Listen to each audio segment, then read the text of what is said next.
Hello, Jeff Helvin here with Ballen Brands, and today I'm going to make a quick video on how to add users to your WordPress website. So in this particular case, we want to add someone, maybe a team member, or maybe we have a virtual assistant, something like that. We want to give them access to the website, but we may not want to give them full access to everything.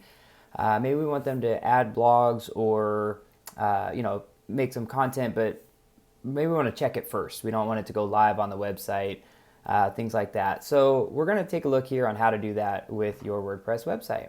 So right now I have a website pulled up. I am logged into the administration. So I'm going to go ahead and just click on dashboard. And this is my WordPress admin. So from here, I'm just going to go down to users. And by default, I'm able to see all users that are set up.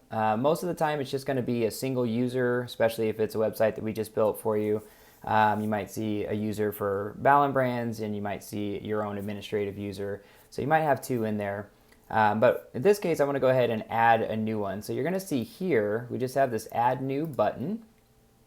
And when I click on that, we're just going to fill out a couple little details here. So we have a username, which is required. Now, most of the time, we just use an email address as the username. But you could also use maybe someone's name, something like that. So it is optional here on what you want to use for the username. But in our case, we're going to go ahead and make it, we'll just say marketing at, well, I'll put in my email address here in case you want to email me directly. So we'll just do Jeff at Ballen Brands. That'll be the username, and an email is required because that's the only way it can really distinguish between the same user. It can never have the same email.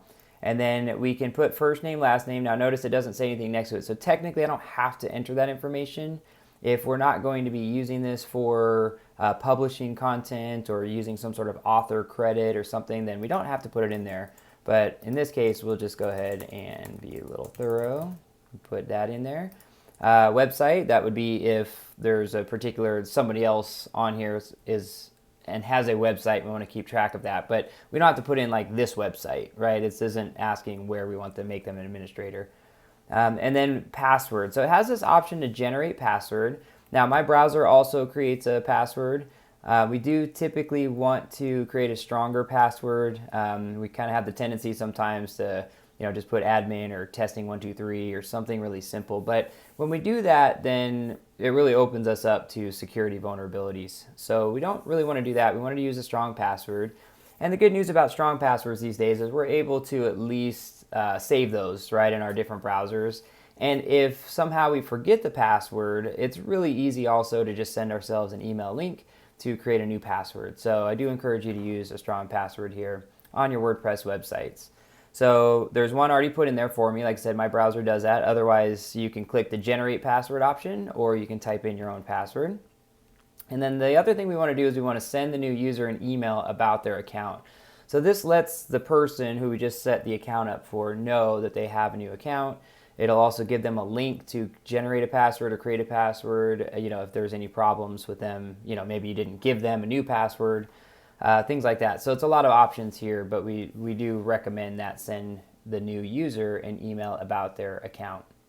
Now, the last thing that we're doing is there's a role. We want to decide what role they have. So users are also people who might subscribe on your website. It might be a membership database that you have plugged in. There's lots of use for users. But in this case, we're specifically trying to give like our own employees users, but that's why these other options exist. So you'll see there's an SEO editor and an SEO manager. So this just gives specific options for a particular user. It's kind of a preset of what permissions are available. So we have these options. Subscriber would just basically be someone that you're tracking in the database. So they don't have access to log into your administration side. They can't get to the WordPress admin or anything like that.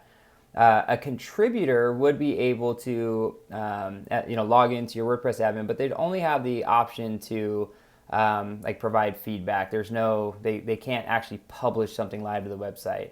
Author would be something that we would use. So if you had maybe multiple bloggers, team members, and they're all writing different content, we would have the author option. Editor would be someone who's able to actually edit and manage the content, so they'd be able to make changes and publish those on the website. And then, of course, we have the full administrator access. So the administrator access, again, that's everything. So it's the equivalent of your same access that you're provided as the main admin of the website, so they can add content, add users, delete users, things of that nature. So definitely want to make sure you're careful who you're giving that access to. You can also give short-term access. Maybe someone like us, like a web development company, maybe we need to go in and manipulate certain things. Well, you don't really want to lock us out, right? Like if we're in there trying to, you just give us SEO manager access, for example, then we couldn't go in and help you on your behalf, add a plugin or do different things. So you want to kind of keep in mind what it is that you're trying to do, but you want to also not leave it loose, right? So those are your different options that you have here. The ones that are used the most, of course, are the administrator. If you're giving other team members full access to the website, maybe you're using them as leverage, or your web development company. And then editor is the other more common one, because it kind of gives a little bit less of that. They can't really create users and things like that, and do a lot of negative things to the website. They really can only edit what's on there from a content perspective.